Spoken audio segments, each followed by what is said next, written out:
Don't worry about the darkness, it's just the other side of the light. The artist is Blackberry Smoke. Welcome to episode 13 of Album Armageddon.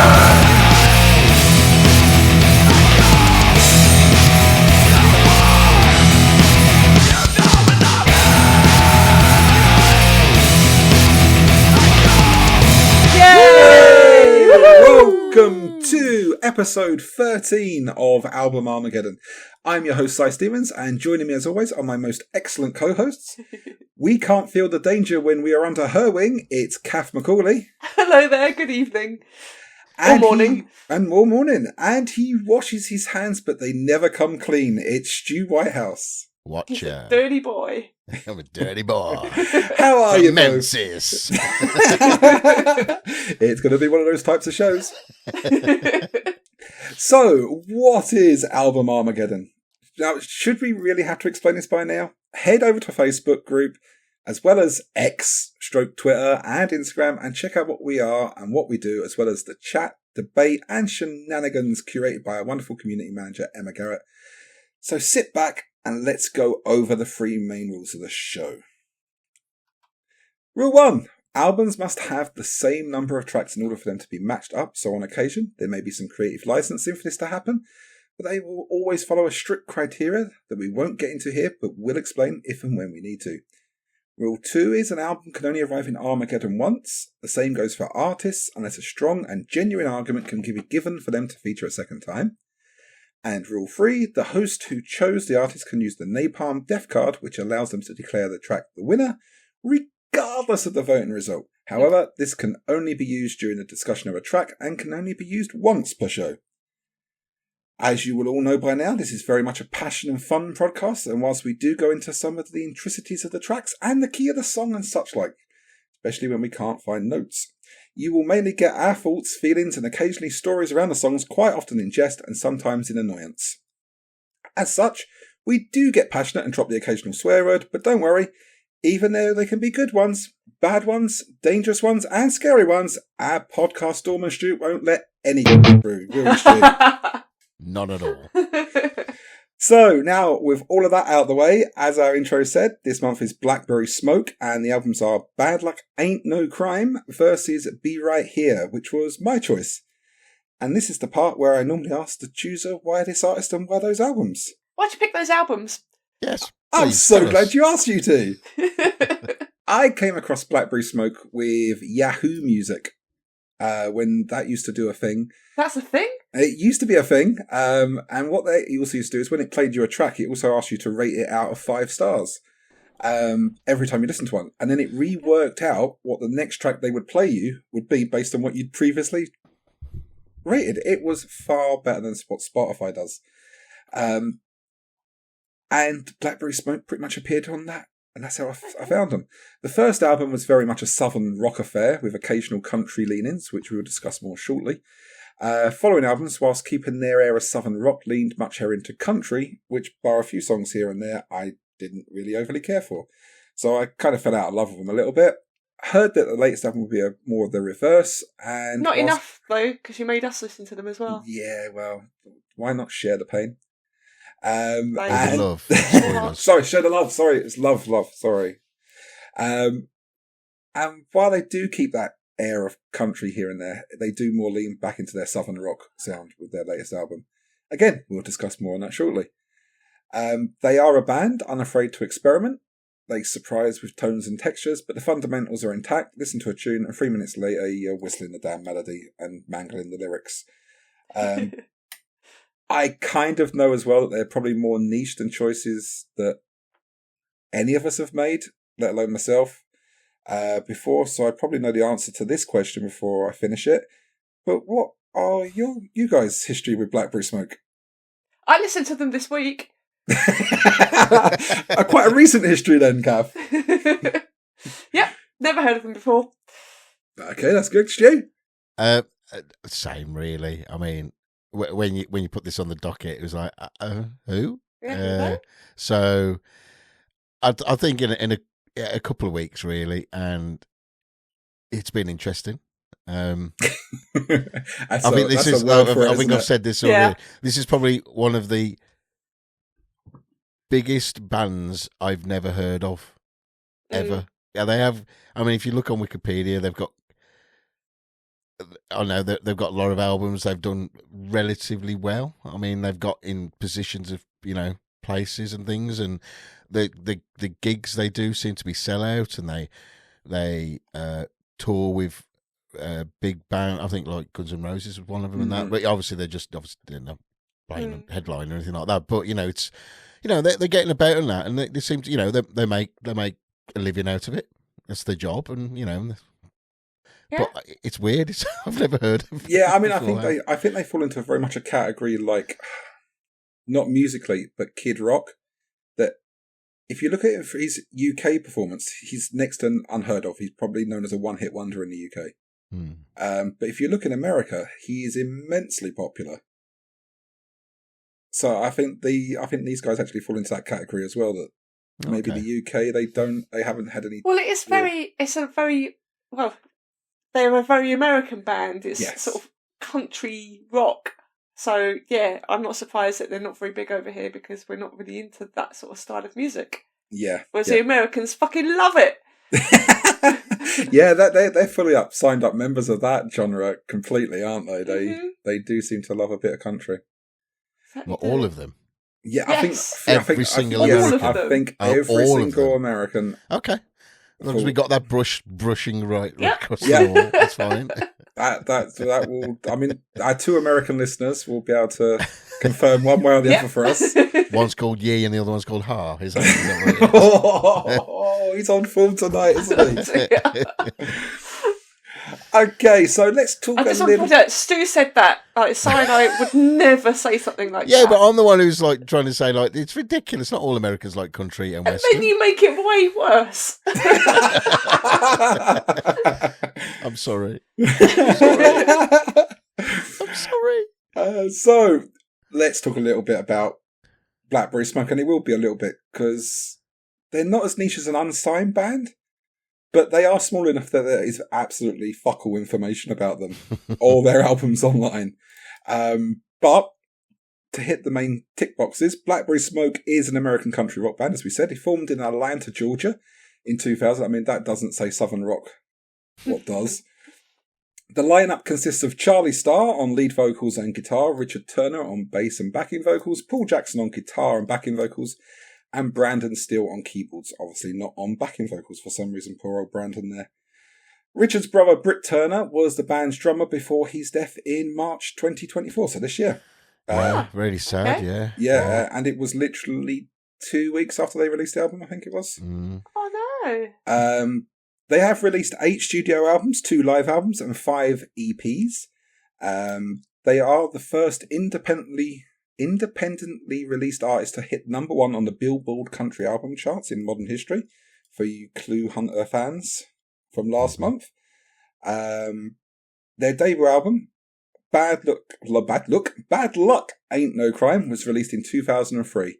Their second album, The Little Piece of Dixie, was released in 2009. I mean, again, what screams country album title than A Little Piece of Dixie? The band had their first mainstream chart success with their third album, The Whippoorwill, released in August 2012, reaching the top 40.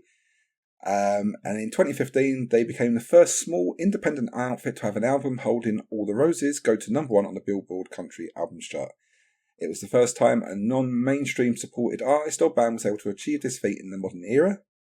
Their 2016 album, Like an Arrow, did the same, and they have performed throughout the United States, Europe, Australia, and South America. That is an amazing feat. I mean, yeah, no backing, major record company backing. I know it's like, and it's very weighted with the record companies. They will push it, and so to get into proper independence through there, I mean, game on to them. Good for them.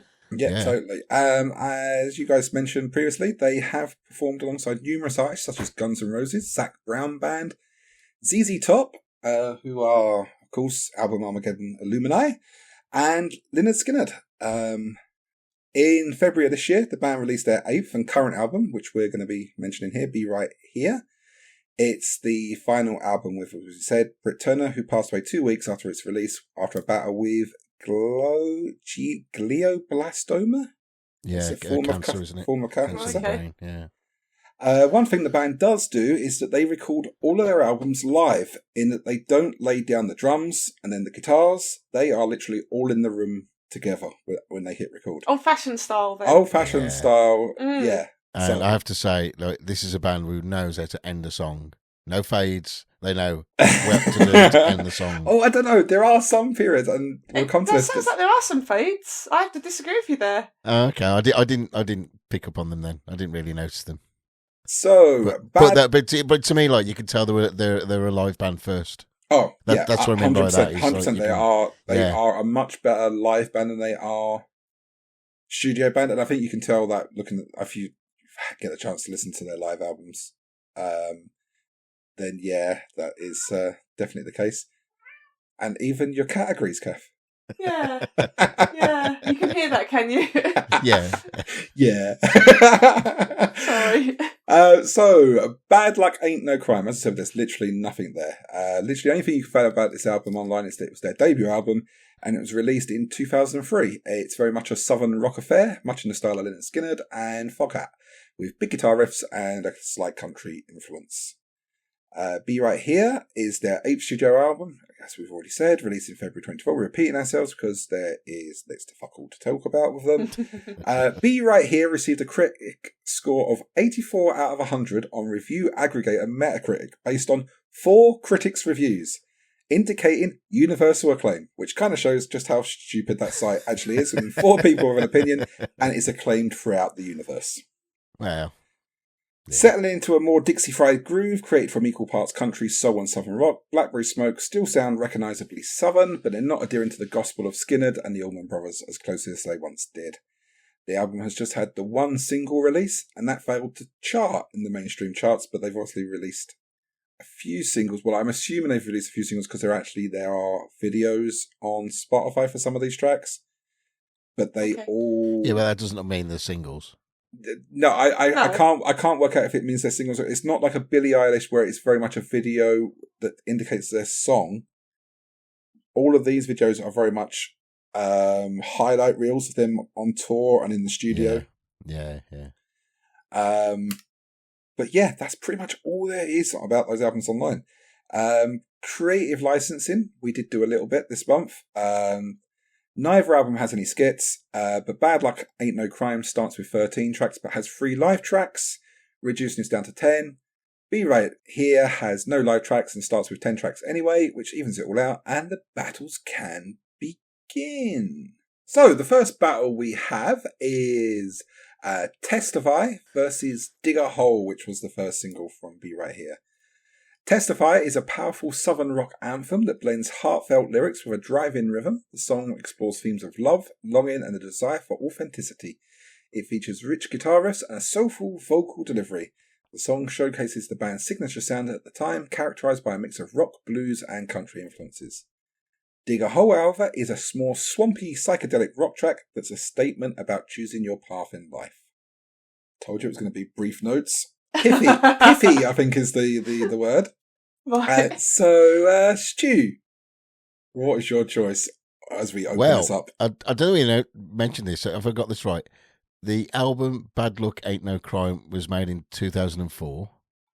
4, yeah. Okay, and the other album, Be Right Here, was 2024. Yeah, it's their 20 latest. years. Oh yeah, it's 20 days. Right. Yeah, Interesting. And you can tell. Oh yeah. I'm sorry, you can tell. They are the recording. You could just tell. You can also tell, as in.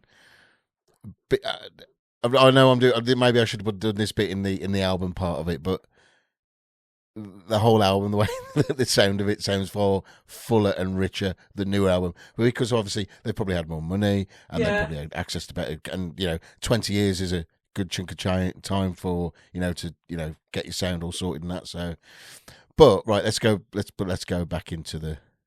So this will be a lot of thing now because I could just tell that this Testify.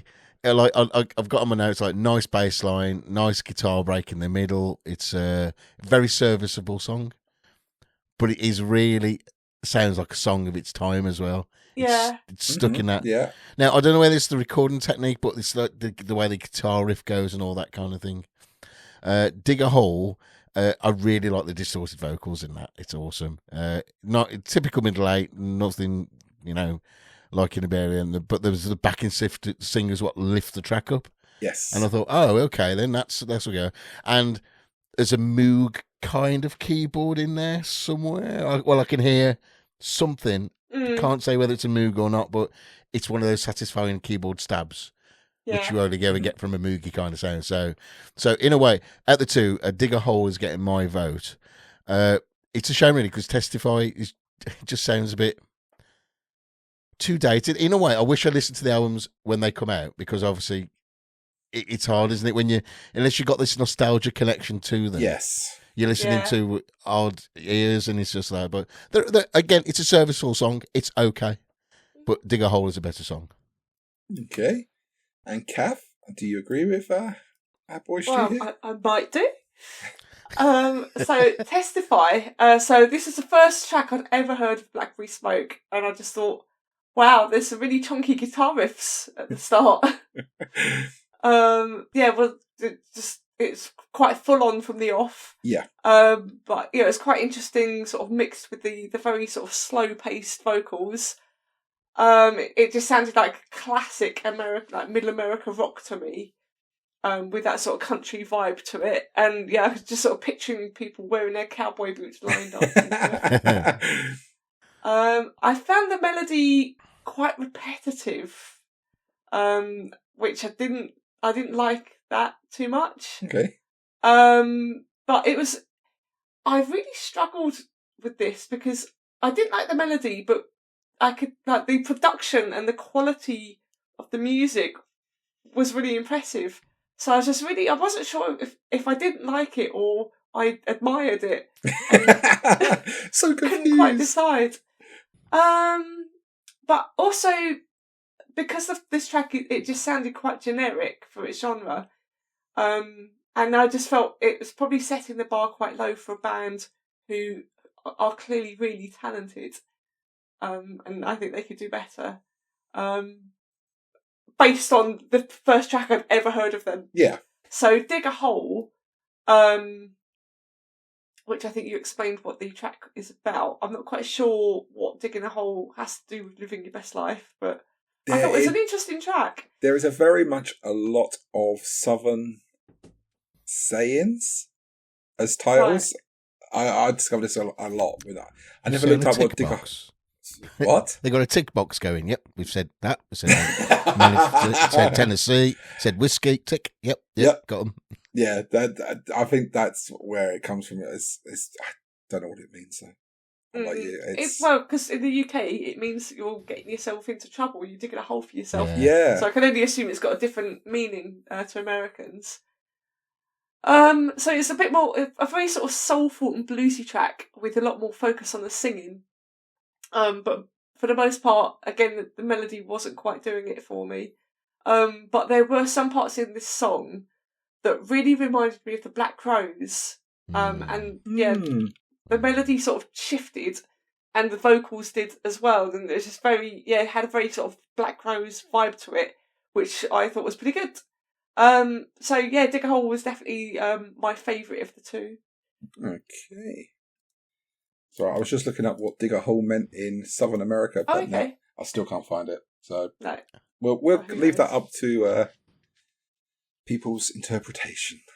So, sorry, you're going to give us your let's give you pointless review, or you're going to napalm deaf it? Well, see, I mean, let's start off with a nugget for the fact fans. If you go to 2 minutes 19, roughly, on the version of Testify on the live album Leave a Scar, they actually play the intro to Dig a Hole as part of their guitar solo. And that's like 10 years before they released Dig a Hole. Yeah. So obviously Dig a Hole then was come from playing bits and bobs of riffs and trying them, and then this song appeared, 20 years that's it. They've just like built upon it and made a song. They've loved the riff and then made a song around it. Testify is actually the first song I heard from Blackberry Smoke, thanks to that Yahoo Music algorithm. So there's a bit of nostalgia there. Riffy guitars, soaring guitar solos with pounding drums. It's Americana 101. It's if you ask for an American southern rock track, that's of the early 2000s. That's pretty there much it is on the plate. Yeah, Please totally. enjoy. Dig a Hole is a lot more soulful of the two, starting with its almost lurching rhythm before changing it up when you get to the chorus. I'm probably going to say this a lot during this episode, but you can see that, I mean, Stu's already hinted to it, there's 20 years difference between the albums, and you can tell that there's 20 years of difference between the albums musically. Yeah. The band have grown up hugely in that 20 years. I mean, they're not young men either now. I think the lead singer's 57. So even when they came upon the scene, they were heading towards their 40s. So they didn't start as young whippersnappers getting into the industry. Yeah, they're quite beardy, aren't they? Yeah, they're totally beardy. It's like, we all know young men can't grow beards. We all know that. I really, really like Dig a Hole as an album opener, but I also like Testify as an album opener too. And I think it's because it was the first track I ever heard and it started my Blackberry Smoke journey. I'm going to go with Testify, but I'm also not sad. Well, also, it doesn't matter what you think anyway. Well, I could Napalm Death Card it and fuck you both over it. It's like, but are you? Are you? Are you? I could. On the first track, that'd be unprecedented, wouldn't it? It would. No, because there is a couple of other tracks that I know that I really like that I don't think you guys are going to like. So I am happy for Dig a Hole to go onto the playlist. Okay, next up we have Sanctified Woman versus Hammer and the Nail. Sanctified Woman is a soulful southern rock song. Before I even get to that, there's no scoring mechanism from you, Cath, this month. No, I've not been feeling too well, so yeah, not being too creative, I'm afraid. Okay, we'll let you off this month. With a warning. So, Sanctified Woman is a soulful southern rock song that explores themes of love, devotion, and the sanctity of relationships. The lyrics convey a sense of admiration for a strong, resilient woman who embodies grace and strength. The track was actually re-recorded for the band's 2009 album, Little Piece of Dixie. More on that later. Hammer and Nail features a blend of southern rock and country influences, characterised by strong guitar riffs and a soulful vocal delivery. Its driving rhythm and relatable message resonate with the band's fans, making it a standout track that captures the spirit of working through life's ups and downs. So let's go with Cath this time. Okay, right, so Sanctified Woman, another what I'm calling power chord guitar opener, which is basically really loud guitars with distortion turned up to 11. And I thought it had something of Green Day to it, because it had like a cheesy sort of slide effect to the guitar at the end of the intro. I thought that the verses were a really good balance between the guitar and the singing, because sometimes the distortion and the guitar is so chonky and loud, it kind of drowns out the singing slightly, but it felt like there was a good balance with this. And this track showed more promise than the opener, as the melody and song it felt less repetitive, so there's a bit more interesting things going on with the tune. More story. Yeah, and it felt like there's almost a bit of a punk vibe to it as well, with the way they were playing the guitar. But yeah, still very masculine sound, very yeehaw American rock. And yeah, there was a fade at the end of this one as well. Oh, is there? Oh, okay. Yeah. Maybe I didn't get to the end of the track. So Hammer and Nail, I thought, is it a song about DIY? No, it's not. Dear me. It's about the relentless pounding of life and the sheer joy of swinging that hammer with all your might, according to Gemini. So the lyrics talk about the struggles of life, using the metaphor of a hammer and nail to represent the challenges we face. It's a blend of southern rock, blues and country, with quite a comical drum beat at times. You can just imagine a hammer sort of pounding away at a nail. I thought the tune was quite catchy and uplifting, so Hammer and Nail gets my vote. Okay.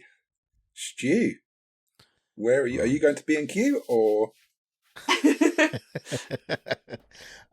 Well, we'll find out. Sanctified Woman. It's funny you said all that, Cap. I put like reminds me of Offspring. The very start. Oh, right, It is. okay, Oh, yeah. it's so very 90s. This track. Yeah. It's ridiculous. It's a very whiny song as well. When he goes, you know that when he's singing the lyric, it's just like no. Maybe it was a fashion back then, but no. Yeah, just stop it. So I wasn't really, and this is probably why I never got to hear the fade because I probably didn't listen to the Oh, I see. I had to just go bail. It was just it was annoying me. Too much. I didn't like the way. It's hard. I'm trying to put the recording technique to one side. It's really hard as well because it just does not sound anywhere near as good either as the other track.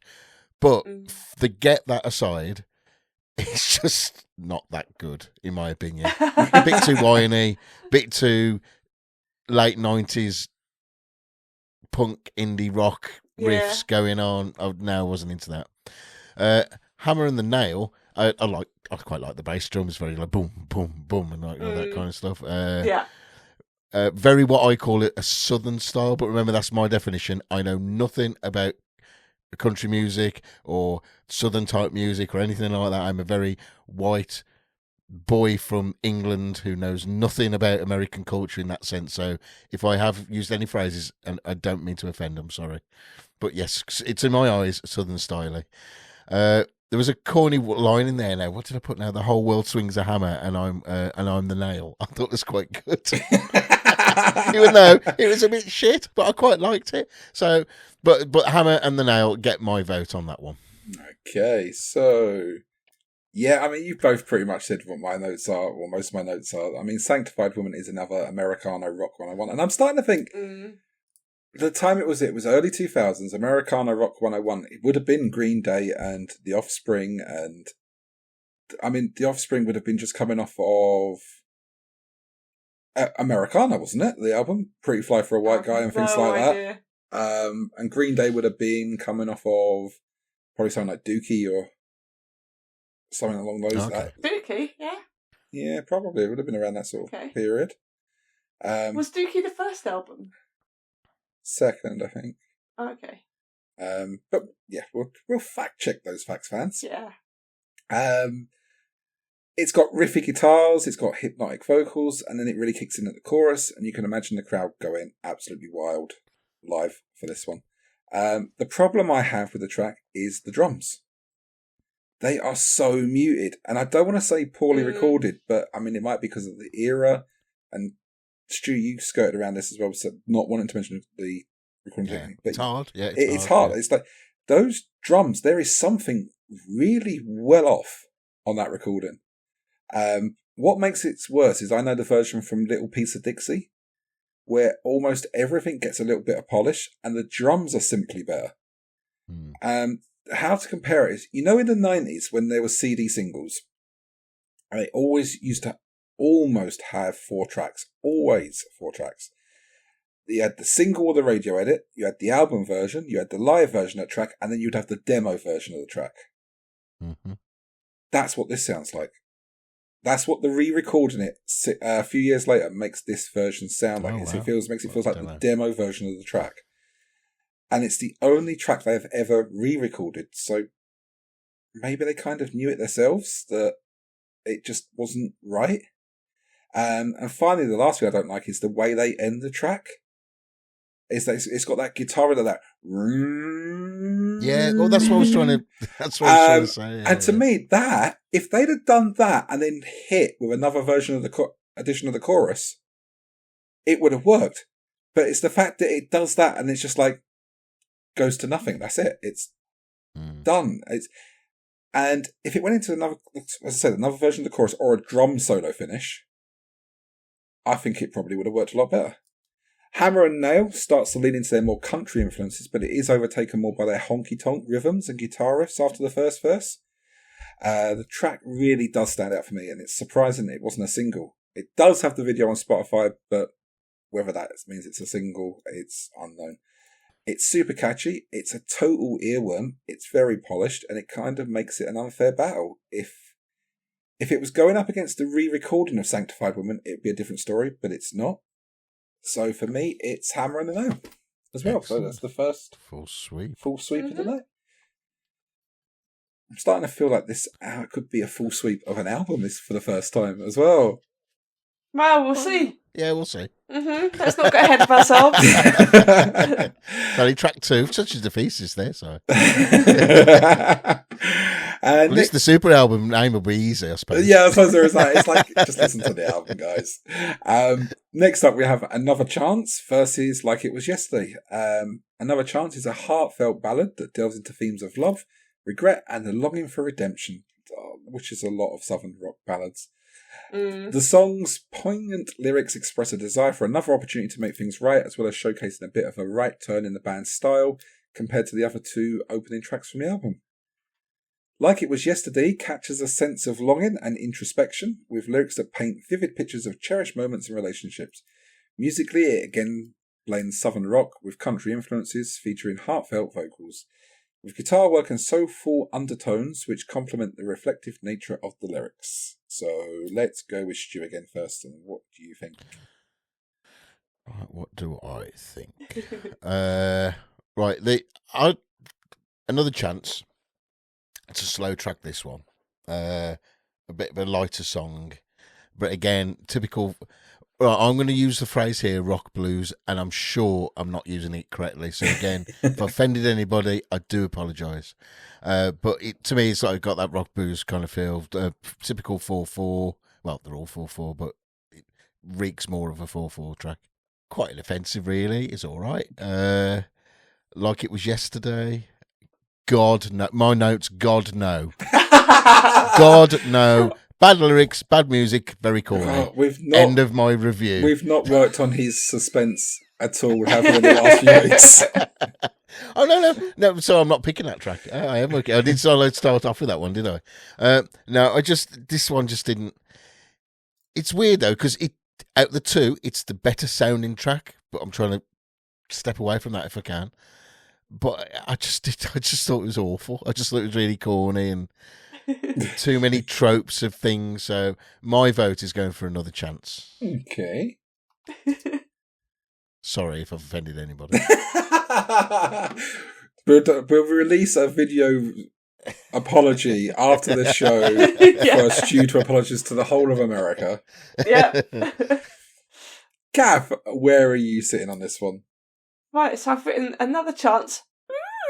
Something different. A much slower song, less roaring guitar intro. The vocals are at the forefront of this track, which is pretty decent and has some really nice harmonies in it as well. The melody works really well with the presumed heartbreak type of song as well. Like you don't even need to know what the lyrics are to understand the theme of it. There's a few twiddly guitar moments, which I'm not sure about, but overall I thought it was a pretty decent track. I think he should get another chance at whatever it is he wants, because it's a nice song sung well, and it's called Another Chance, so he should be granted that chance. Like It Was Yesterday is a track that explores the themes of lost love and nostalgia. The lyrics reflect on the past relationship, blah blah blah blah, stuff you've already said. The reverb, so there's a really heavy reverb effect that's used on the guitar, which is really overdone, and the song is incredibly repetitive. Mm-hmm. Just no. So I'm voting for Another Chance. Not God, no. Just no. Just say no. Okay, so what am I going to say? You've both voted for Another Chance. That's interesting. So again, like you both said, it's very much a battle of the ballads, but saying that, it also shows the band's range, as they're 2 very different types of ballads musically. Yeah. Another Chance leans into their more country influences, but is very much a Sunday couch song or an after. I thought so too. It is very much a Sunday couch song or an after barbecue chill out beer song.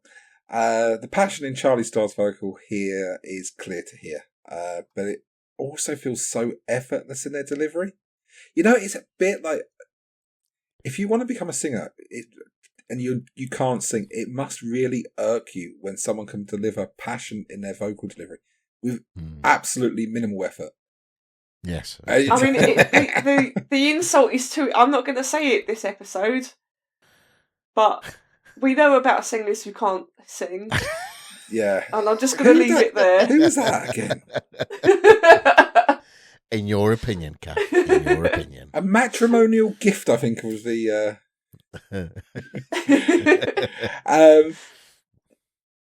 it does feel like it just comes naturally to him to like just turn it on effortlessly.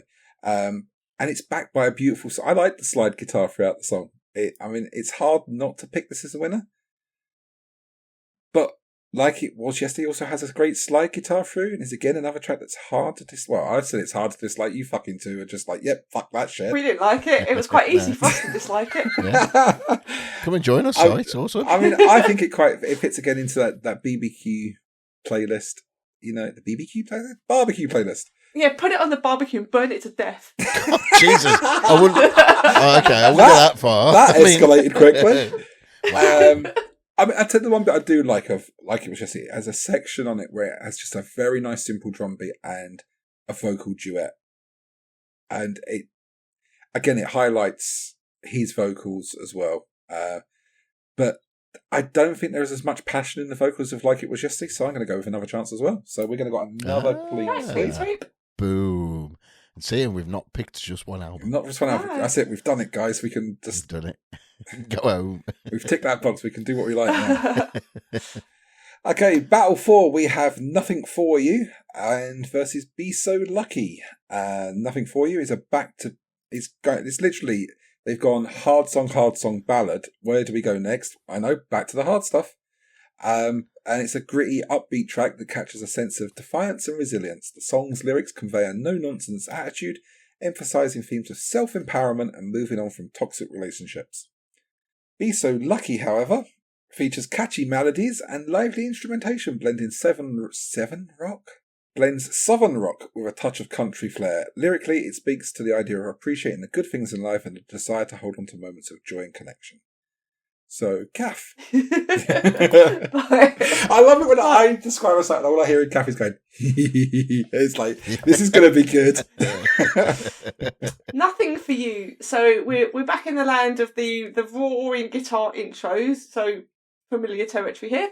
The lyrics are extremely repetitive, and I believe the song knows I'm trying to find some deeper meaning in the tracks, but as I keep getting told by the track, I ain't got nothing for you except another prolonged note fade out at the end. I was not very impressed with this one. Be So Lucky. I was very distracted in this track.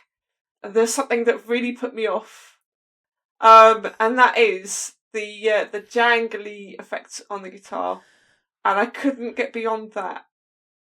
And I tried to, and there were other things going on, but the jangles irritated me so much that I just didn't know. Can it go on the barbecue with the other song that we've put on the barbecue? Ah, okay. So Nothin For You gets my vote. Okay. Stu, are you also a pyromaniac in our midst? Well, I am, but I don't know. I wouldn't burn the songs. That's a bit excessive, but hey ho. Well, I wasn't going to, but then somebody brought a barbecue along.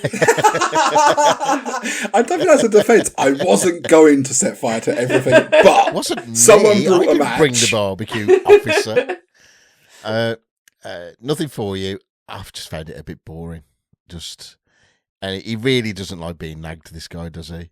He really doesn't. He's just, baby, I ain't got nothing for you. What do you want from me? What do you want from me? And it's a very by the numbers song. Again, I wish I really listened to this band at the time and grown up with them. I mean, it's a bit unfair, really, me going into it in this one. Anyway, but it was okay, I suppose. Be So Lucky. Now. Yeah, Stu likes a bit of jangle. Well, it was the effect. It was the sound effect of the pedal at the start. I couldn't figure out whether it was a Soundgarden or Korn. Kind of, I've got this pedal. With great guys, it's awesome. Yeah, but doesn't that sound like a Korn song? No. We'll do it differently. All right then, go on then. No, it doesn't sound any different apart from less heavy.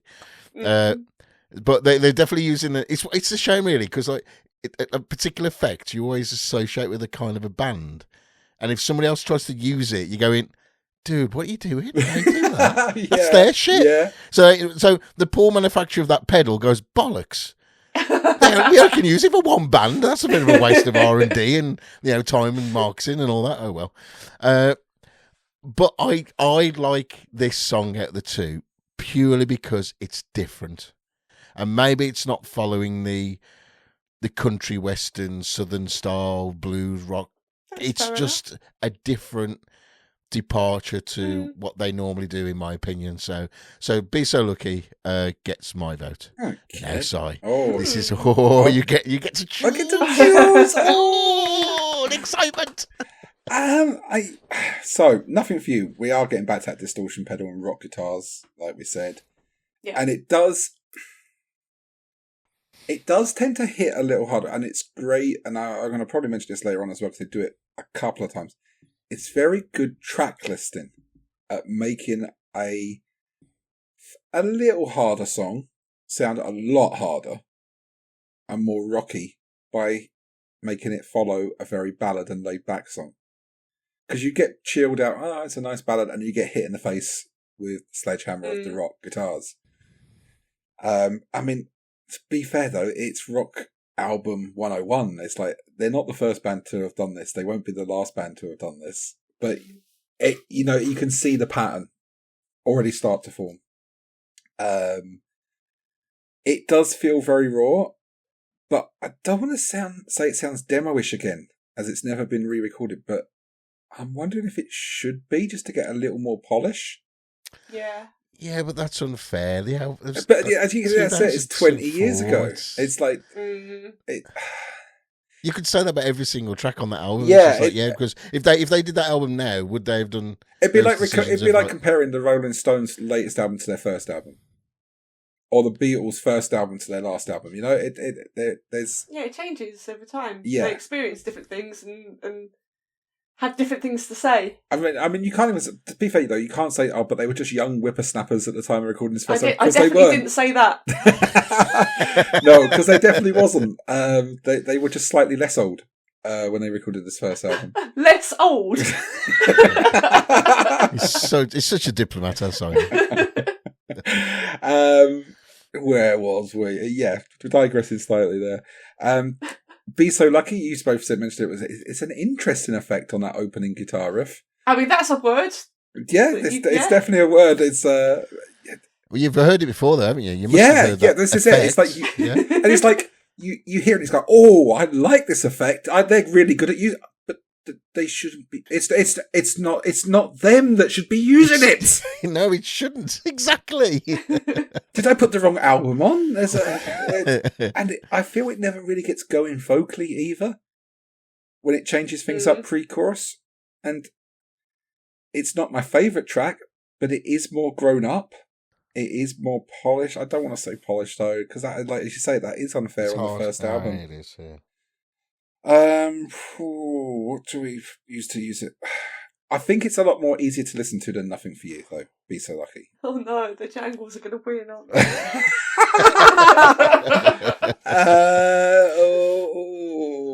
do I go for the Nothing For You or Be So Lucky? Who do you like the most, me or Cath? Your choice. Daddy or Chips? Daddy or Chips? You'll just be caught spawn get the cast score. Yeah, this is it. It's like, but you know what? You'll get me to edit you out completely. So.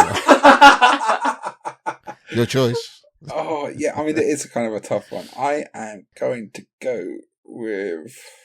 The suspense, listeners. The suspense. It's hard. This one really is hard because it's like when you're the last one to choose. It's like. I think if the choices everyone else makes before you, it kind of influences you where you're going. And it's like, you start going, oh yeah, but I do like that part of the song. And oh yeah, I didn't like that part of the song. And it's like... You just don't like there being the decision maker, do you? No, come on, no, it's like... Come on, you're going to pick... Who's your Get favorite? Off the toilet, come Who's on. Your favourite? Not the favourite song. Who's your favourite host, Simon? I am going to go with Nothing For You. Oh, thank God for that. Oh, that was hard. Stu is speechless, by the way. Our friendship has ended. That's me. It's like it'd be like John Cena now of this podcast. It's like you two will be talking to nothing because I'm just going to be edited out from going forward. Okay, track 5. We have Normaltown versus Azalea. Azalea. I had to have the song playing in my head to be able to pronounce that word. Azalea. Which was the 3rd single. Well, it was the 3rd song to have a video on Spotify. Normaltown. As a laid-back vibe, again, blending southern rock with some country influences. Seems very much a pattern. A reflective track that evokes a sense of longing for simpler times found in small towns. Azalea is a beautifully crafted ballad that captures themes of love, longing, and nostalgia. The song's lyrics evoke vivid imagery and emotions and are a poignant tribute to love lost and the bittersweet nature of reminiscence. I find it interesting, though. Again, it's ballad versus ballad. And it's going back to that whole track listing thing, that they seem to have a pattern. Definitely. But anyway, I'm digressing. It's not me to tell you about this stuff now. It's Stu. What? What? Right, Normaltown, again, it's got essence of somebody else. Somebody else has that guitar effect, and it's not you.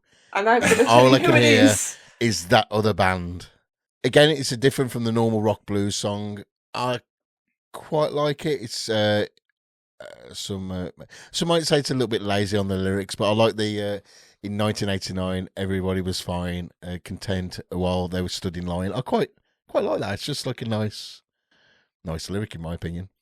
And the ending, I like how it all builds up and builds up.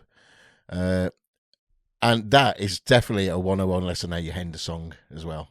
Because that is a live song, that is, in my opinion. And just the way they end it as well, it's just perfect. I can't say the other one. Was it Azalea? Azalea. Flower. Okay, that one, the next track is this one, yeah. Okay. I like the brushwork on the drums. That's quite nice. You don't really hear that a lot, and I quite like that. It's a nice field track. I like the rough vocal delivery. And I like the use of the some of the chords, the way they change. They got a nice little feeling to it. I have to say, I am torn. I actually like both of these equally. I have picked a winner, but when I was listening to it earlier to try and I'll just go through all my notes. I think you're going to go with Azalea. I just got a feeling about it. Do you? Yeah. You were betting late. Because of the observations you've made about like the drumming and the melody. It just, it feels like you're more into this song. Right. I haven't picked that one though. Okay. Really? So, no, I'll pick Normaltown, yeah. Right. I just prefer the way it all builds up and the feeling of the track. Now, to be fair, the lyrics, I didn't really pay that much attention to them, so I'm sorry if they've got some deep, meaningful, content. I wasn't too sure. Just like the kid, but I quite like that. To me, it was like a nostalgia kind of track of him remembering certain things and things like that. But I may be wrong. But I preferred that track. Yes, I'm sorry. I'm picking Normaltown. But like, I'd like them. To be fair, I'd like them both to go through. Yeah. It's a shame that they're against each other. Yeah. Because I'd like both of them. So, yep. Okay, so that's Right. I didn't see that one coming either. To be honest, No. he's going for Azalea. Is it because you couldn't say the word, Stu? Is that the reason? Yeah, you can't pick it now because if I've got to read this out at the end, what am I going to do? All right, it's Cath. What are you going to pick? So, well, I'm not going to tell you yet what I'm going to pick, but so Normaltown, which is the first one I'm going to talk about, I think that this is absolutely the best track on the album so far. I was really impressed with it. It's one of the quieter tracks, with slightly more sort of meaningful, with a really lovely melody and bass riff, and the rhythm guitar combo with the bass just really reminded me of Soundgarden's Black Hole Sun. Yes, they're just a few bars of music, but it just really sounded like that. And they do that thing where after the guitar solo, everything just sort of stops, and then the singer delivers some very poignant line. And it's just really interesting. But yeah, I think I was really, really sort of distracted by the guitar melody, or melodies, because I think there's actually more than one guitarist in the band. Mm-hmm. And it's just such a pleasant track to listen to. And then sort of later on in the track, it sounded like another band that I'm really into, the Vines.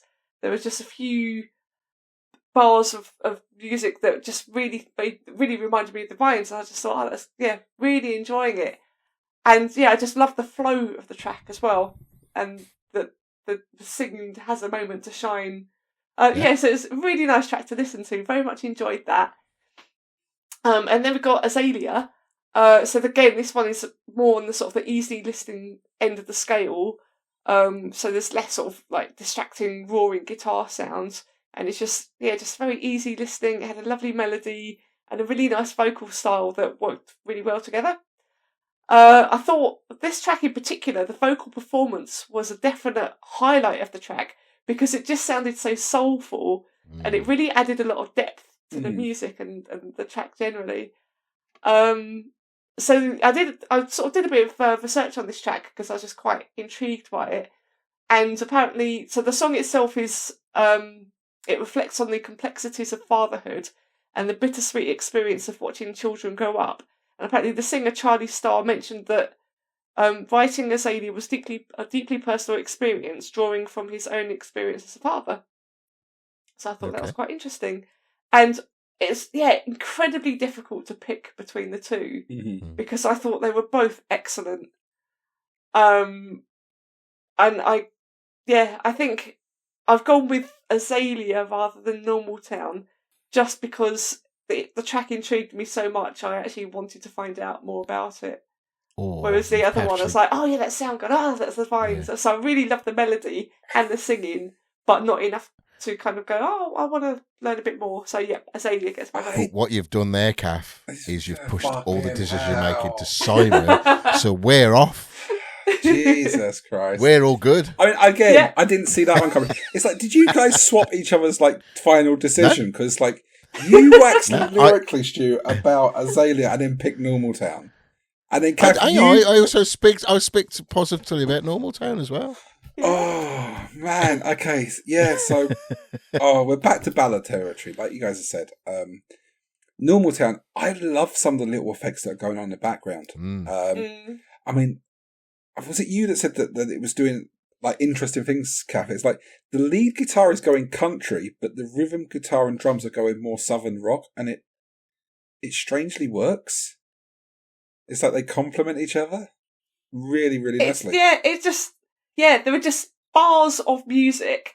So I think there's 4 or 5 of them, and it's just a beautiful combination of notes played together and guitars sort of played together. I mean, I listened to it over and over. There was at one point when I was driving, I had the song on repeat, and I listened to it 3 or 4 times, one after the other, and it's like, for me, I felt like a song that I couldn't work out what it was. And it was like, I didn't know where I'd heard it before. And it was like, have I heard the song before? Is it like something else? And then I was starting to think along the lines of, it kind of feels like a TV show song as well. If you listen to the lyrics, that you would expect like a montage of some description going on.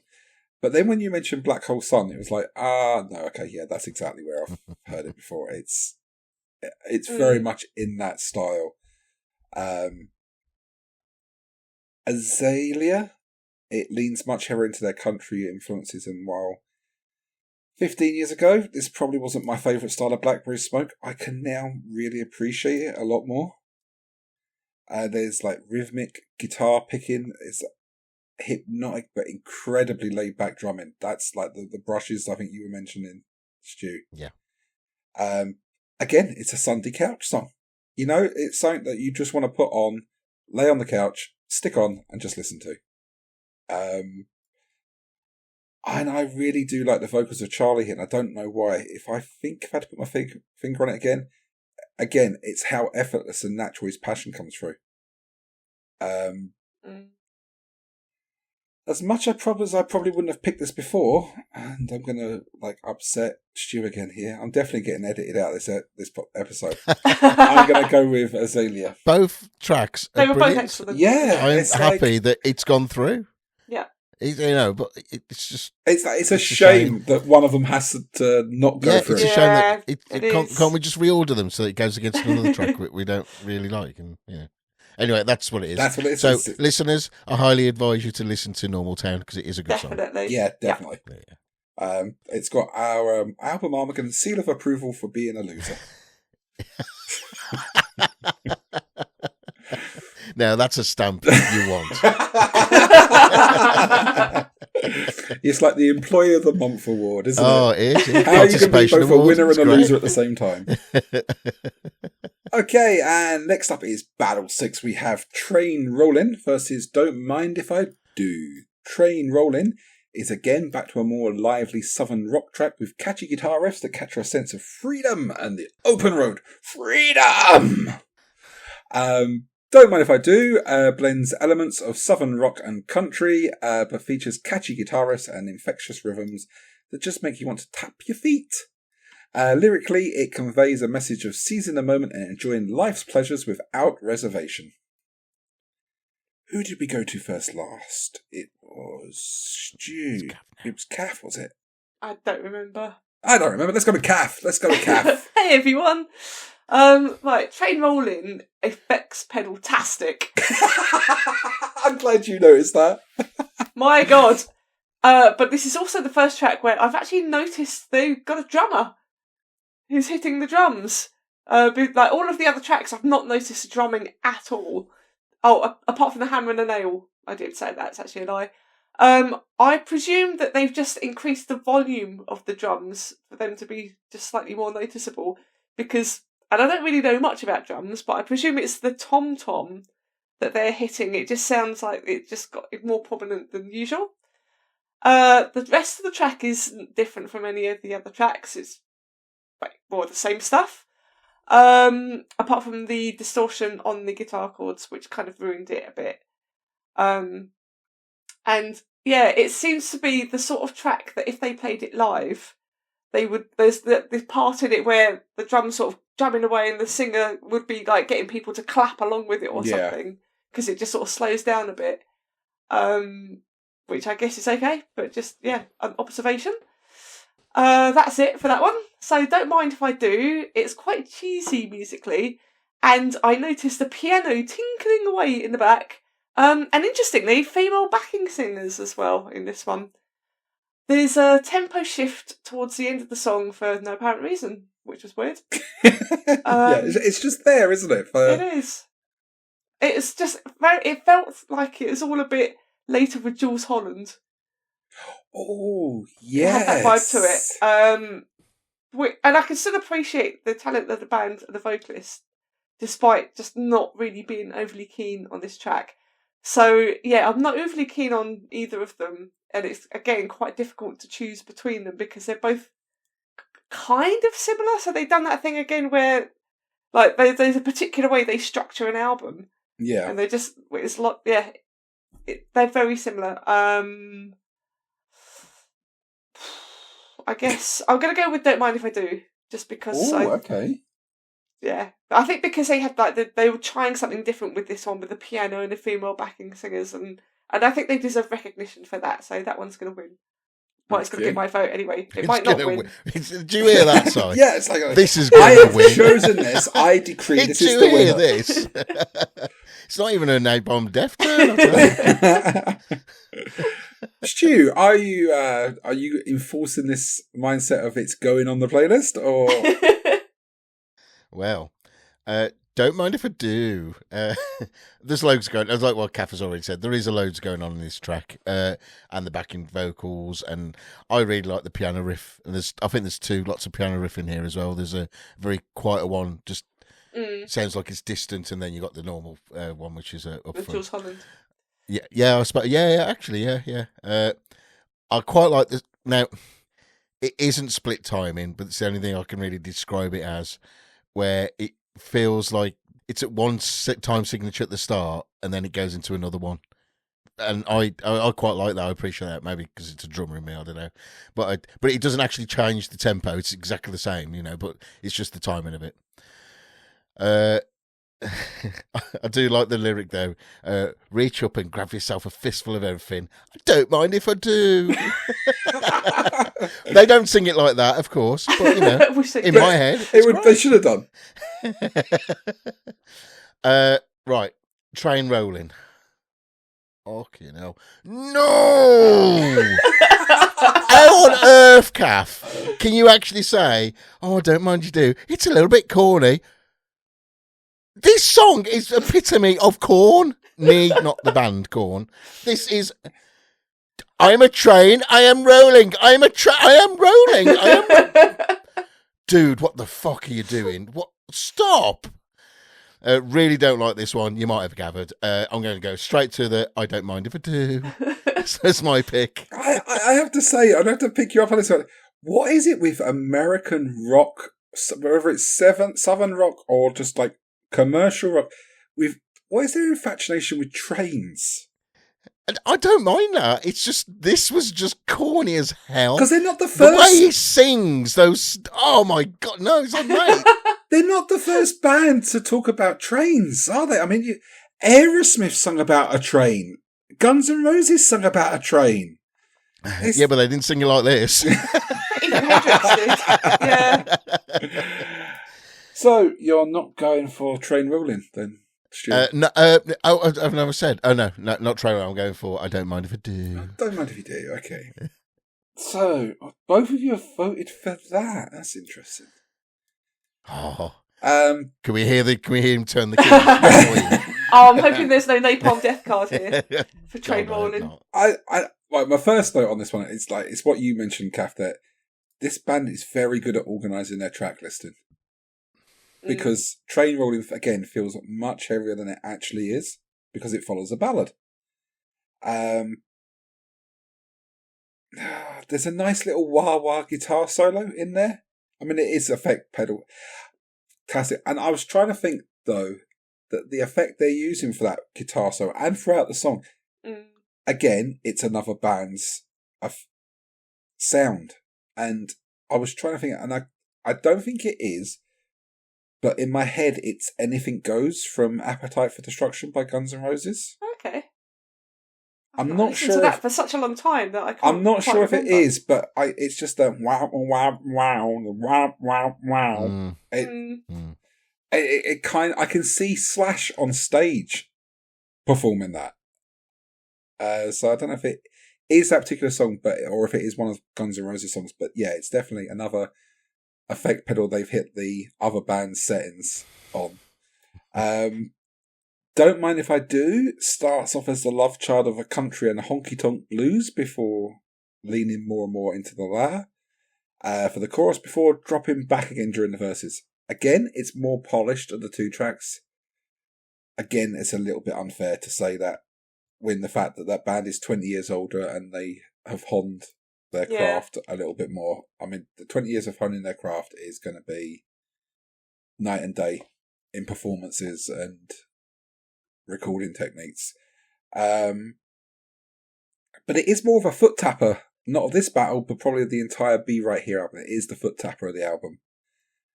The soaring guitar solo comes in, and it thinks we're going somewhere else, but no, we don't. And so for me, again, and I don't know if it's because I'm hearing another band in the song, right? I like train rolling, and I like that wah wah sound. I like that effect. Why do you? We didn't.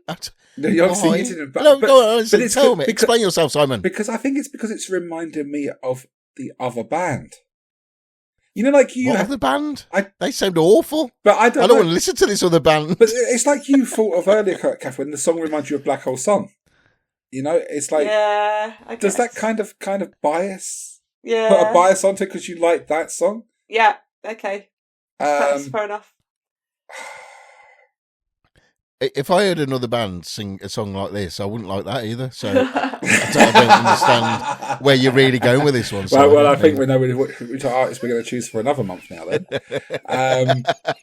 I'll tell you what I don't like about "Don't Mind If I Do" is the delivery of "Don't Mind If I Do." It's like, oh yeah, don't mind if I do. Well, it's the more creative track out of the two of them. They're trying something different with it, whereas Train Rolling is kind of the same formula, but just a slightly different melody and some shit lyrics. Yeah, but again, that's a 20-year thing. I am going to go with Train Rolling, but not enough to Napalm Death You. Oh, Okay, that's all right then. That is acceptable. Mm-hmm. I'm happy to waste my vote there on that one, purely because there is a song later on that if you don't pick, then and I've used the Napalm Death card. It's almost the end of the podcast if that doesn't go. Yeah, you don't have to use the Napalm Death card. You don't have to. No, we're not going to use the Napalm Death card there. There is no sound effects here. Okay. Let's move on quickly. Next up, we have Angeline versus, fucking hell, Watcha No Good. Sorry. It's hard to read, isn't it? Yeah, That's that's my point. We'll come to that in a minute. Angeline is once again features a blend of southern rock and country lean-ins.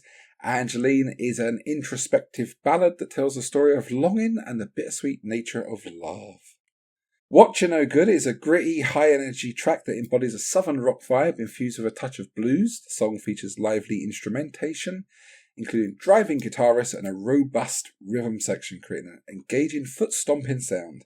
Lyrically, it explores the themes of authenticity and self-awareness. The title of the track comes from a southern saying which translates for our British ears akin to, how you doing?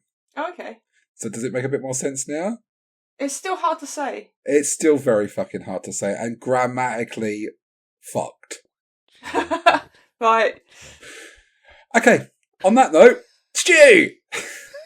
Hello. Right, Watcha No Good. Hey, I said it right.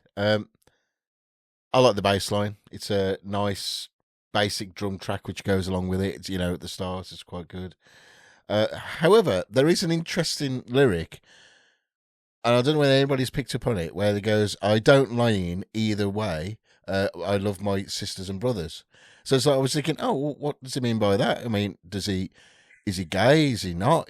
Or is there a different meaning to it? I don't like it. It was just like the whole Everything album has been quite very heterosexual kind of, man, woman, all that. And that's the only bit in all of it. I went, oh, okay, so something else there. Oh, that's cool. And then nothing else is ever mentioned ever again. It's just buried. Being southern and this is really careful weird. now. Yeah, being southern and reminding myself back of the old Top Gear episode where they took cars to the Deep South.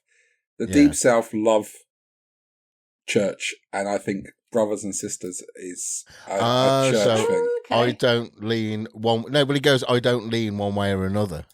Yeah, that's definitely one of his. And I'm thinking, well, okay, in English or in my head, I'm going, okay, well that means something, but does that mean something different where you are? I mean, he might be talking about religion. Yeah, there's the possibility because of there's religion. no other reference to those lyrics anywhere, or any type of that, or even in any of the lyrics anywhere else. So it's a bit like, oh, okay, but that might make you go, oh, what's that? That's interesting. Yeah. And then it didn't develop on there. It just went, okay. It's just like, let's bring the wah-wah effects back in. Angeline, my God, you know what, Angeline, well done. Great idea. Get out of there. I mean, he sounds like a bloody stalker. So what you doing? Let it just go. She doesn't want to be contacted by you. Get the fucking message. Because it's really weird. There's a bit in the lyrics. Where was it now? Where's it going? I wrote this song for you. So to me, this is a very personal song. This guy. And I'm thinking, dude, okay, if this is the case, you know what? This song would have been a whole different if you got rid of that one lyric.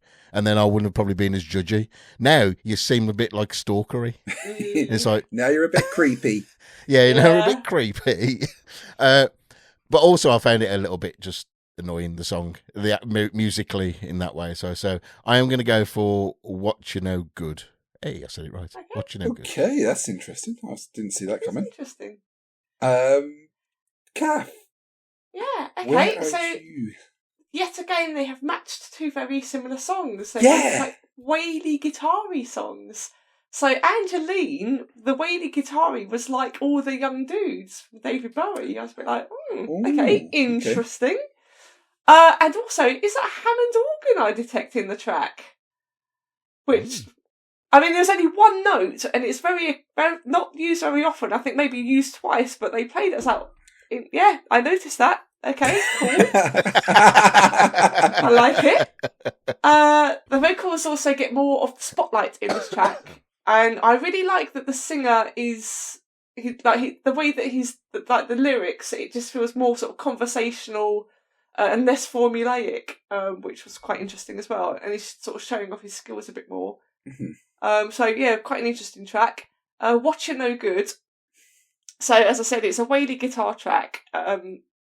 So it's going to be about heartbreak.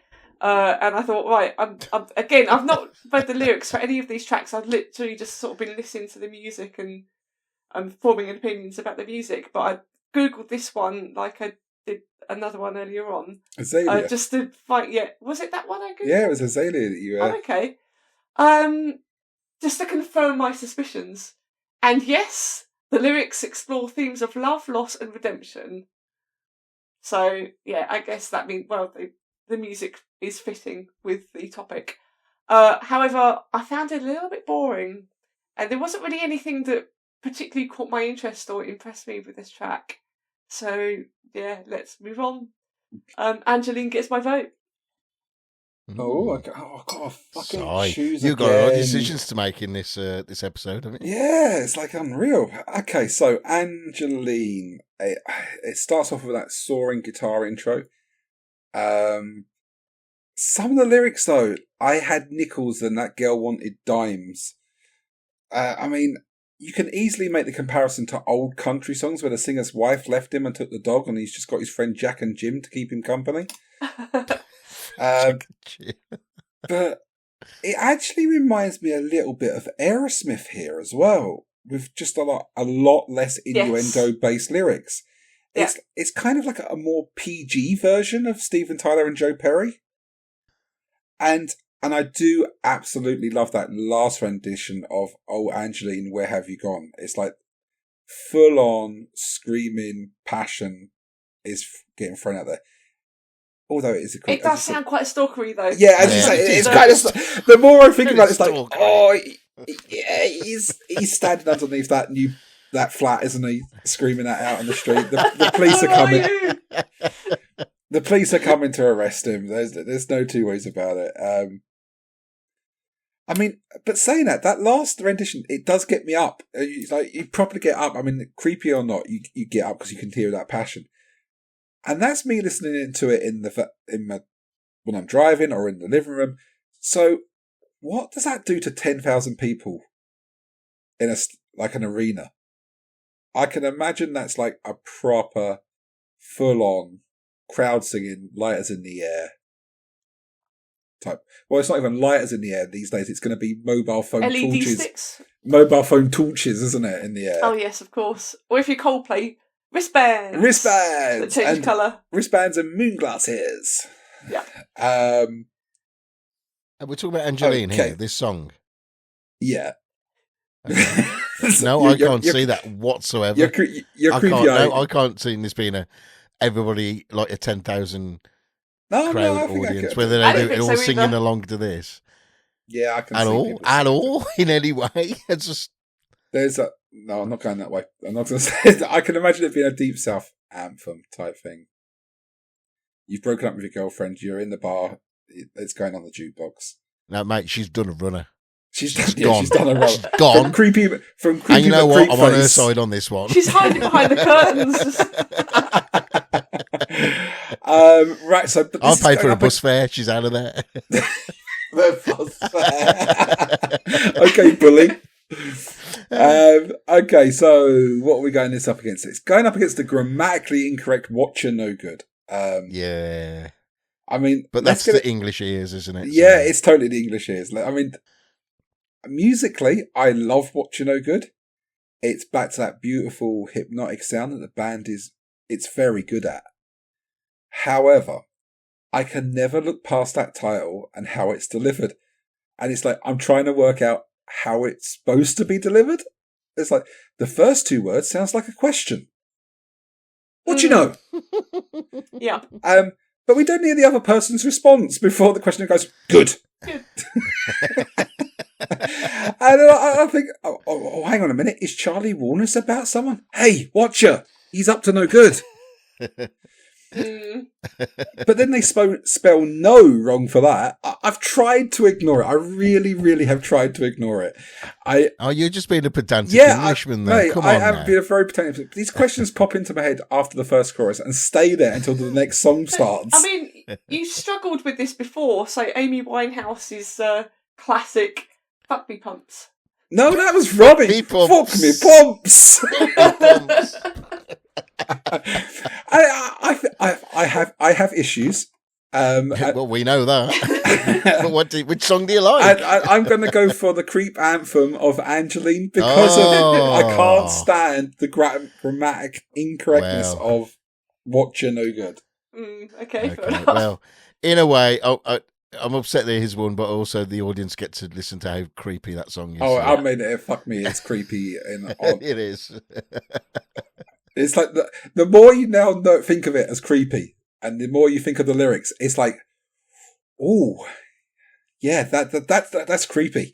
If they didn't put this song in, it's like, I wrote this song about you. Or for you. It's like, fucking hell, dude, what? I'm just thinking it'd be really interesting if the song was called Steve and it's a person. Oh, Steve, where you gone, man? It's from Newcastle. It's from Newcastle, clearly.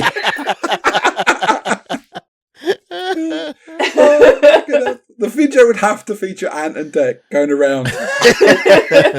Have you seen this man? Oh, fucking hell. Track Bataway. It sure was good. Versus Other Sides of the Light. Sure Was Good is the song where the title of the album comes from. Is yet another more reflective track from the band as they reminisce about their past experiences and relationships, highlighting the joy they brought them. Other Side of the Light is a soulful, introspective ballad that delves into the themes of hope, healing and resilience. The song features rich, melodic instrumentation, creating a reflective atmosphere. I am struggling to remember who went first last time. Was it? Oh, I don't know. Just pick someone. Cath. Oh, fucking yeah. Cath, I can't remember either. Right, so Sure Was Good has a very nice upbeat acoustic intro. However, the vocals aren't quite so good on this track. This track is really different from the first 7 on the album, and I can only assume that chunky power chord guitar guy was off sick when they were recording, because he's definitely missing from this track. There are pianos, there are banjos, there's all sorts of stuff going on. So yeah, musically there's just it's different, it's interesting. But for a song entitled Sure Was Good, I have to disagree. Sure Was Good. You're wrong. Respect to them for trying out something new, but I'm just not keen on this sort of American daytime TV style track. And that's exactly what it reminded me of. So then we got Other Side of the Light. So it again has a promising acoustic start. And it even sounds like there's some brass instruments. And I googled it just to check that. And there aren't any, but I think it must be a guitar that sounds like a trumpet or something, which is kind of weird. But not a sax. There are no brass instruments. No, not a sax. Okay, weird. No, definitely not a sax. But it's a track which is mostly boring, but the melody and vocals do pick up a little bit during the chorus. Wow. There's a box quote. Yeah. The lyrics explore themes of loss, longing, and the search for meaning. It's okay, but it's definitely not a standout track. And I sort of feel the same about both of them. They neither of them are better or worse than each other. But I guess just because Sure Was Good, they're trying something different. That's the only reason I'm voting for it, because it's not a good track. Okay. Wow. Okay. Congratulations, Sure Was Good. You were less shit. Box quotes. Stu, what is your less shit pick? I don't know how to follow that. Sure Was Good. Right. I found, now, bear with this, I found it had elements of Blind Lemon, the band, right at the very start. Oh, but like not Blind Lemon? You know, yes, Who the I know. fuck are they? I don't. They're a Blind Melon! oh Melon. Sorry, Melon. Yes. Blind Lemon is the band that does the dodgy cover versions for the lifts and the elevators. That sounds vaguely similar to Blind Melon, but it's not quite as they can get around copyright laws. Right, so it's a nice nostalgia song. But, sorry, I don't know whether you noticed this, but right halfway through, you know, where the guitar break or the guitar solo is going on, which is, to be fair, a lot of guitar solos, which I'm not a fan of, but there you go, that's what it is.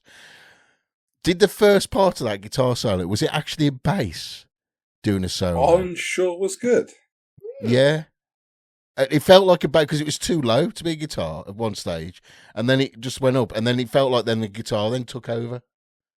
Okay, maybe that's a question I should have for Robbie or who's a bass player. Yeah. I'm not too sure.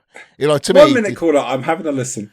Oh, okay, and it just gave me that element, you know, that like kind of, and I thought, oh, that's quite impressive. The Other Side of Light, I do think this is a great song, Cath. Sorry. Well, you're entitled to your opinion. It's a nice feeling track. Is it a story though about a forest fire?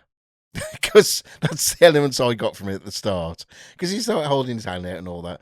I mean, the whole song to me is a really nice sounding song. It's really good, really well produced.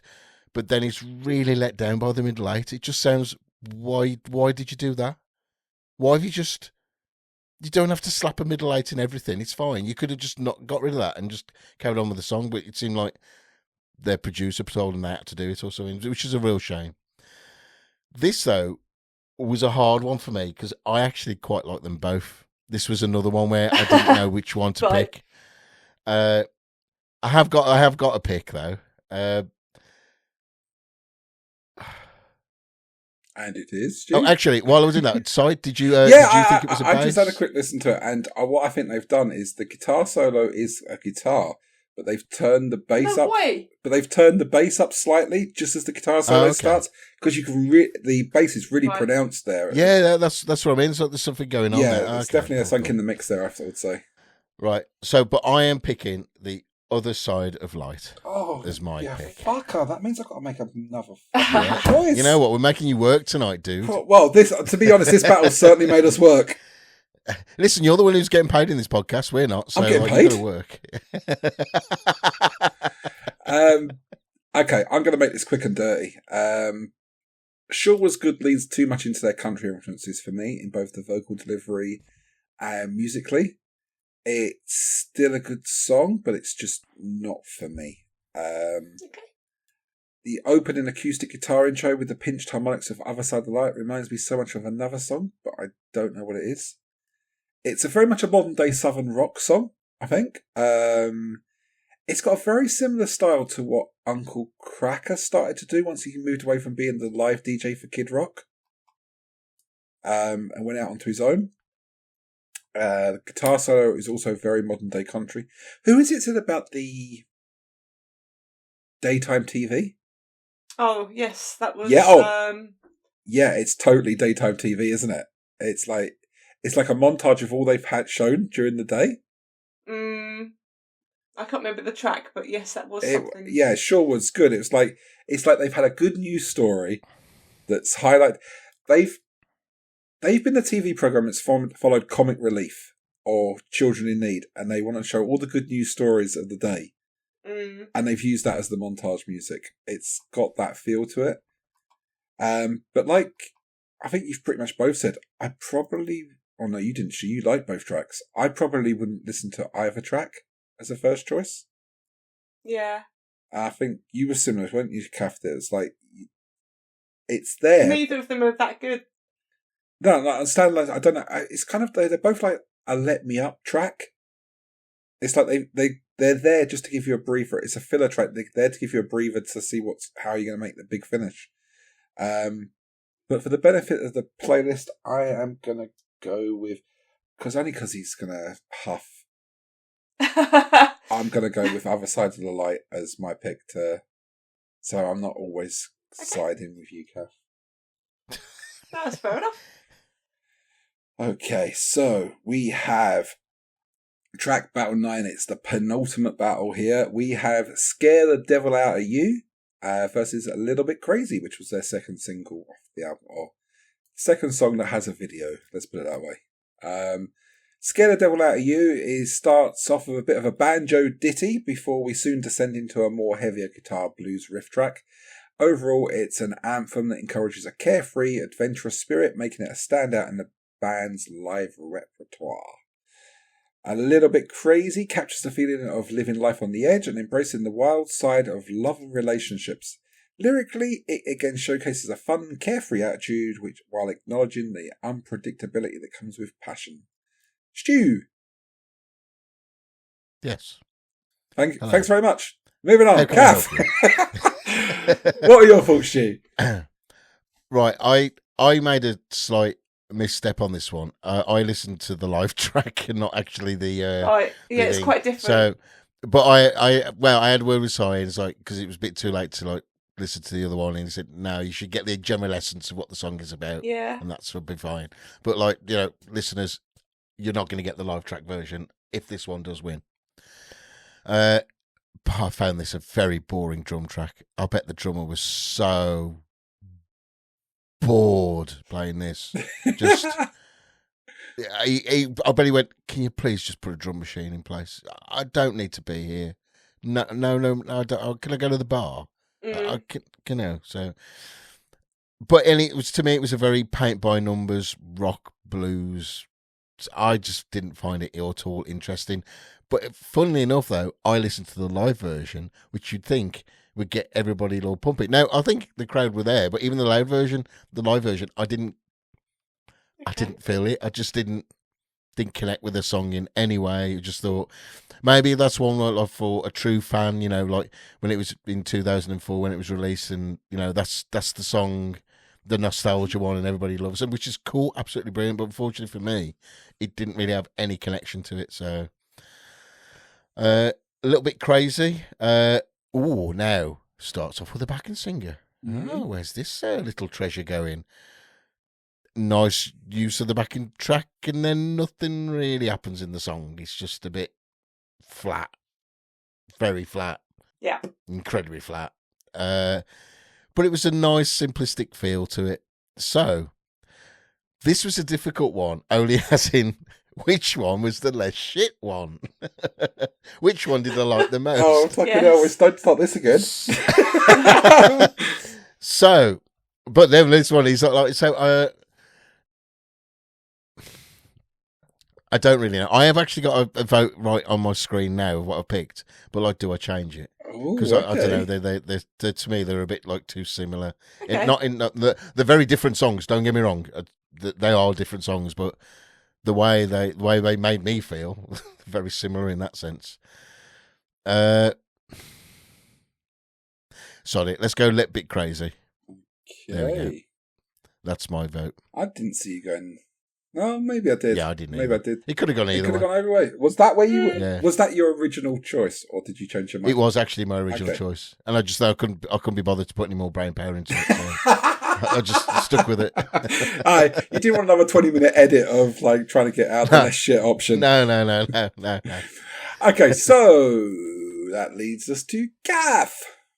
Right, so Scare the Devil Out of You.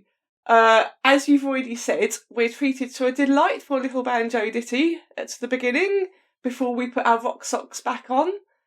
I thought it was quite a decent track actually, and I imagine it being quite a crowd pleaser when played live. I quite like the clanging of the cymbals during the guitar solo as well, so I didn't think the drummer would I didn't think the drummer would be bored. He's clanging that cymbal in the guitar. I'd happily listen to the track again. I thought it was pretty good. Oh, okay, cool. Yeah. Little bit crazy. So this track gets points from the beginning for being creative and having lovely, soulful harmony vocals with female singers. There's some really good melodies from the guitar as well, although the effects used in the solo were really unnecessary and spoiled what was a reasonable offering. So, yeah, there's some sort of pros and cons in Little Bit Crazy. But, yeah, I thought Scare the Devil Out of You was the stronger of the two, so I'm voting for that. Okay, again, I've got to make a fucking choice. Great. Okay, it's not. I have no choice here. Okay, so let's have a look through my notes. Yes, there is a choice. You've got to make I've one. got to make one. There is a Obviously. choice. But let's put it this way: this was where I was planning on using my Napalm Death card, Ah, Use well, you it don't have anyway. to now. and I don't have to now. Or use it just for the sake of No, it. no, I'm not using it for the sake I of wonder it. which one you feel strongly about then. I mean, Scare the Devil Out of You. I mean, to start off with, what the fuck is that intro? It's different. It is different. Stu, do you want to have a quick listen to that intro on the studio version? Because it's not on the live version. It's not. It's not. It's good. He's listening. He's like, you can see the faces. My God, it is very different, isn't it? It Yeah. is. Oh, yeah. Actually, I prefer this version than the Oh, live yeah. version. Like, But I'm not changing my opinion. you're not changing your No. opinion. Okay, that's good. It's that. No, it's set in stone. I can't change it even if I wanted to. It's in stone. That's it. You should have That's listened to the right track the first time, Stu. I did the Sorry. same thing that Stu did though. I was just listening to the album, and the live one comes before. Like, you have to actually look on the playlist to go, oh, because I was thinking, hey, this sounds like it's live. That's breaking the rules. Yeah, I yeah. can't listen to a live track. What's going on? So I actually But I looked thought, at well, the because playlist. Si's in charge, he could break the rules, so I just thought, okay. I'm not that much of a diva that I would break the rules. That's the point Yeah, of the yeah, rules. yeah. Wine gums, remember? Wine gums. Yeah, but that intro is really fucking weird. It's Yeah, it's quite strange. it's not. I mean, I get that they've got some country influences, but they don't visit it at all anywhere else in that track. It's just like a tagged on little banjo ditty for no reason. Yep, it And- really is. I mean, I was like, nope, don't want that. That's not what I'm interested in. But then I did like the drums. I was like, I Yeah. did like the drums. I was like, fuck yeah, I like Yeah, these drums. it's good. It's the only song on the two albums which has the explicit lyrics marker. Okay. It has, yeah. Yeah, it is, yeah. Which I thought was really weird. I was like, when I saw that, I was like, surely they swear at some point in one of the other songs. And I was like, No, listen, they no, they don't. don't. Maybe they say Not something at all. like- And I mean, the swear word is arse, I believe. That's it. That's it. They say ass. They don't say That's it. at No. all. Yep. I literally just said that, but he didn't notice. Oh, you Yeah. didn't say you noticed. You said, Yeah. He noticed. oh, yeah. He noticed. Always notices. He's got a sensor. Yeah, you know that little radar they had in Aliens? It was like bloop, bloop, bloop. Stu knows when there's a coming. Oh, God, I'm looking at yards one away. right now, mate. Looking at one right now. Right, we're not getting this episode edited There's before so Christmas many of next year. outtakes. Oh, What you right? You've picked. I've done no idea where I am anymore. Can you Okay, just let's pass it on? let's Just gotta go. pick Let's go one. back. It's blah blah blah blah blah. It's scared of a total pump you up style anthem. Big guitar riffs, again that follows a laid back country style song. But this is a lot of what I want to hear when I hear put Blackberry Smoke on. The main problem the track has that it's going up against Little Bit Crazy. And there are so many elements here that I love on Little Bit Crazy. Okay. All of which are very Rolling Stones inspired. That opening gospel style harmonization. I mean, we've mentioned these backing singers 3 or 4 times, so I think probably they're called the Black Betties. Ah, right, okay. I don't know if they have any other type of music anywhere, or if they just literally are backing singer, but they're obviously They're very a good. group. I think it's 2 women, so which is quite even more impressive that they get that sound and it's just 2 of them. Yeah. I'd also love that guitar riff on Little Bit Crazy as well. And I actually had to stop to see if the song was a Blackberry Smoke original or if it actually was a Stones song first. That's how much it's like got a Stones influence to it. And it is a hard choice because I do actually want both tracks on the playlist. Hang on, I don't know. I don't agree with you. You said it would have been Napalm Death. It's an easy choice. You know which one it was. Which one didn't you want to go through? Which one would you have picked? Oh no. I like both songs, but there's one very much that if you didn't pick it, it was Napalm Death. Here we go. Drum roll, please. I like Blackberry Smoke. I like the Rolling Stones. A little bit crazy. It's a little bit crazy. There we go. Correct choice. Okay. Cath. Not. Wrong choice.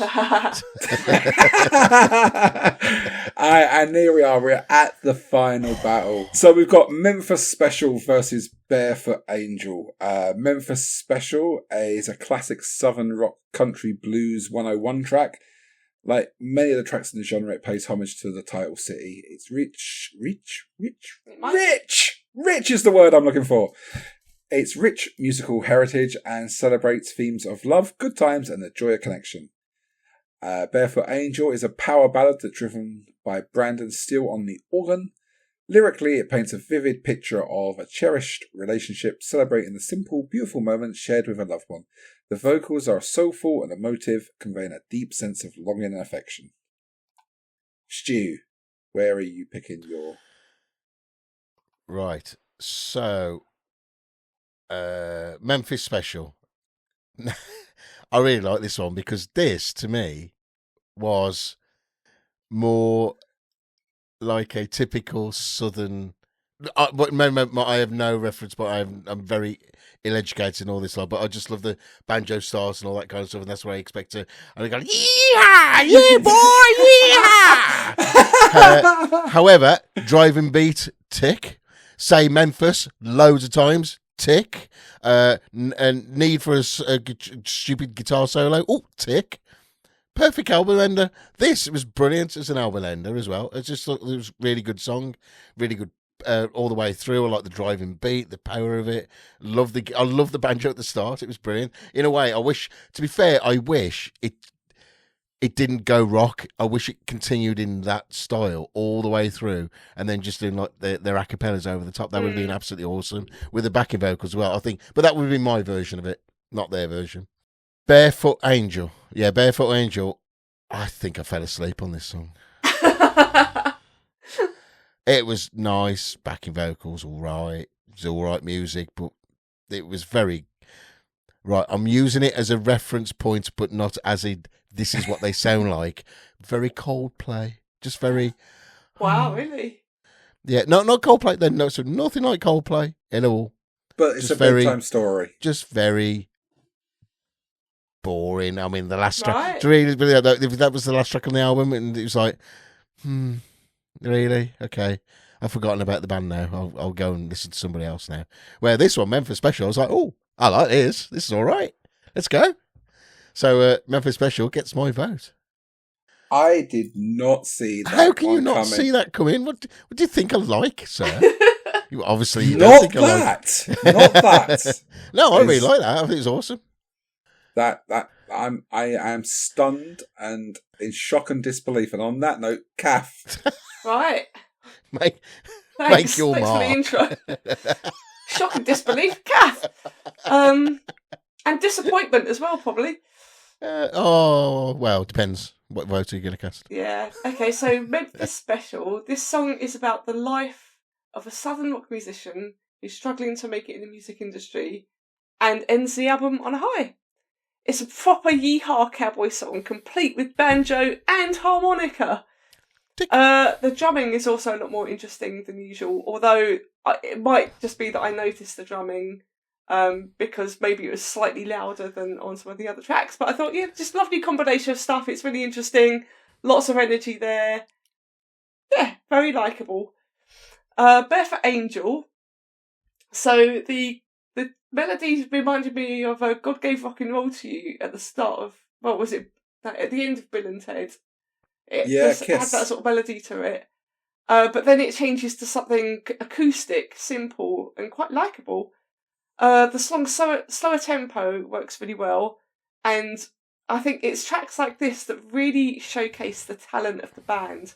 So rather than the screaming loud distortion on the guitar, when they just keep everything a bit calmer and a bit slower, you can just really appreciate the skill they have. I felt it was a really strong conclusion to the album, and the track really impressed me and gave me a bit of hope that they might release more tracks like this. So, complete opposite from what Stu thought about it. Nice. So, Barefoot Angel gets my vote. I'm back on you now. Oh, jeez. I love it. This is what it should all be about. It's pretty much every track this has happened. No, I've got some stats. Me and Cath have disagreed on 6 tracks. 6 tracks? Oh, okay. We've only had 2 clean sweeps as well, which is quite a low one. We have, yes, we have. And we're not going to get a clean sweep here either. No. So, where am I going to go here? Yeah, who's going to pick this time? Right, well, suspense is not going to be strong on this battle to finish off. I really don't like finishing our playlist with a ballad or a slow song. I just feel we need to finish on a high. Okay. On our picks. But Memphis Special is a damn fine example of why I stopped listening to Blackberry Smoke. Right, okay. It's just everything country that I don't like. Almost. Maybe I just like the corny shit. Yeah, maybe you do. Yeah. I mean, I think he kept his dog and his girlfriend on this track, but other than that, it's Country 101. Barefoot Angel reminds me a little bit of Bon Jovi when they do things like Bed of Roses. Okay. It's kind of got that ballady, rising, always rising type effect to it. And the gospel singers, the Black Betties are back harmonising on the song, which adds just another nice little layer to the whole song. I think it just sneaks into a Sunday lounging song, but it does finish off really nicely instrumentally, apart from those gospel singers for the last minute of the track. And it's just them. And so I think that puts a nice little bow on the track and the album. And for me, and for us, the playlist. So I'm going to go with Barefoot Angel. Right. Well, it's the wrong choice. It's a perfect choice.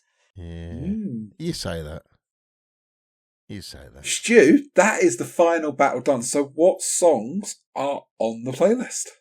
Right, so the songs are Dig a Hole, Hammer and the Nail, Another Chance, or Chance, depends on where you're from, Nothin For You, Azalea. Azalea. Don't Mind If I Do, Angeline, Other Side of the Light, Little Bit Crazy, and Barefoot Angel. Nice. Right. So, what are we going to call this album?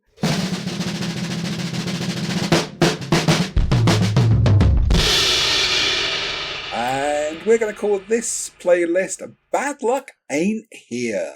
Ooh. And that can be found on Spotify by searching for the title of the playlist, or even easier, searching for the album Armageddon profile, or even more easier, if you join the Album Armageddon Facebook group, where you will instantly, if you're quick, become the 100th member of the group. And you will find a pinned post right at the top that links directly to all of our playlists from the archive, as well as some other shenanigans going on with that ever-growing community there. Especially Emma Garrett. She has questions she needs to ask you. Yes. The last thing we do is that you share the podcast and that Facebook group on your social media platform of choice, as well as drop us a 5-star review on your platform that you're listening to right now. The thing that you're listening to, tell it you want to put 5 stars on against our show, and Go on, everyone give will us love 5 us. stars. Go on. Yeah, not Go on 4, now. 5. not 4, not 4.5, 5. That just leaves us to put a bow on this episode to tell you that next month we are featuring a festive computer monitor display that uses liquid crystals to produce images in colour, and to say goodbye. So say goodbye, Cath! See ya! And say goodbye, Stu. Catch you later. And then next time, see you all then. Bye. Bye. Bye.